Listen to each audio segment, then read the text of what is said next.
At what point did you realize that you had either that gene or that spark or whatever you want to describe it as? Just briefly, why don't we just go right from left to right, starting with Artel? When I was about 9 years old.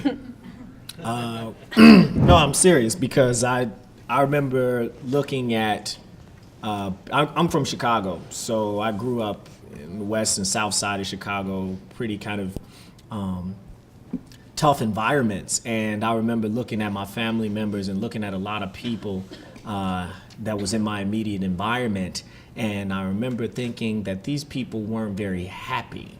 And the work that they were doing didn't seem to resonate with who they were. And I realized that I watched my mother for years, go to work every day still, and just really get up at 4:30 in the morning and just be gone all day and working and seeing her do that and the strength that required. And I realized that, that wasn't for me. And that's when I knew that I had to figure out another way. So he actually decided being an entrepreneur was easier. I knew I couldn't work no 9 to no 5, Jack. Erika? I don't know if I ever decided that I wanted to be an entrepreneur. It kind of just happened. I never really planned to do it. I remember I was part of the incubator in our school, and I was just working on the platform because before it was more like a blog. So I used to have other people that were also working in their businesses, and they were like, oh, but what is your revenue model, and how are you gonna make money out of this? And I was like, well, I don't know, I'm just doing it for fun. I'll figure this out later. I don't even know if I want to make it into a business. It's just something that I like to do. And then after a few years, 1 or 2 years, it just kind of happened. We built it, and we built the revenue model. We built something that was going to be able to keep going in a way, and it was unplanned. So I guess it was about a year ago or two that I realized that I was getting into this game. When I entered ITP, I was mainly a fine artist beforehand, doing a lot of static work, illustrations, and the minute things move, then all of a sudden there's some money involved, right? And also my art started to turn into function, and that was exciting. And people looked at the idea and said, oh, we could use that. So to use my art was a different way of thinking, and I have to thank ITP for that because I learned how to program in 2 years, which is crazy. Which is kind of crazy. So basically grad school. How about you, Rebecca? Yeah, I also definitely never set out to be an entrepreneur. I didn't, it was through this, I came up with, or I wanted to start Purple Politics when the summer before my senior year of college.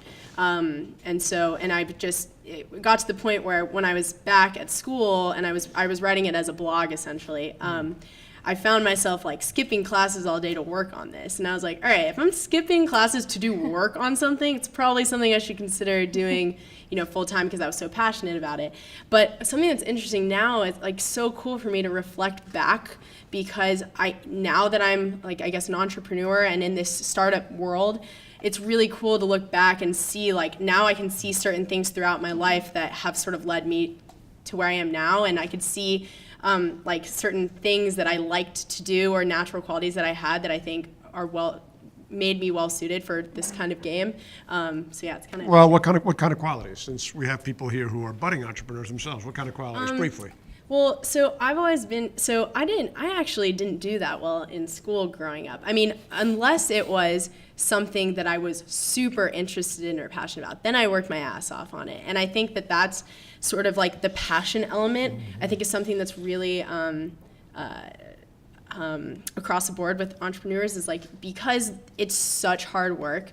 It's so difficult, and the sort of sacrifice you have to make to launch a business and grow something from the ground up is so difficult. You really only can do it, I think, if you're really passionate about it, because that's the only way that you'll be motivated to put in the kind of work ethic. I didn't know how hard it was going to be. I had no idea about everything that I was going to go through.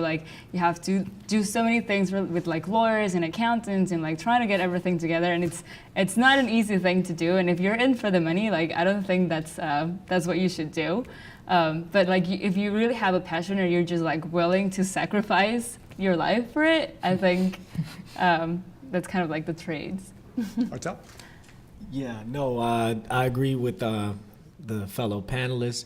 I think that a great quality for an entrepreneur would be what I call pliable adaptability, right? Being able to be flexible and moldable and malleable and knowing that you have to change with whatever your product is, and you have to believe in this kind of idea of iterative design, right? Not being fixed. Let the customer, let the consumer tell you what your product is. You have an idea, you put it out there, and then see how it interacts with the world. So by being pliably adaptable, it makes it easier on you to move and flow with the nature of what you're doing for people.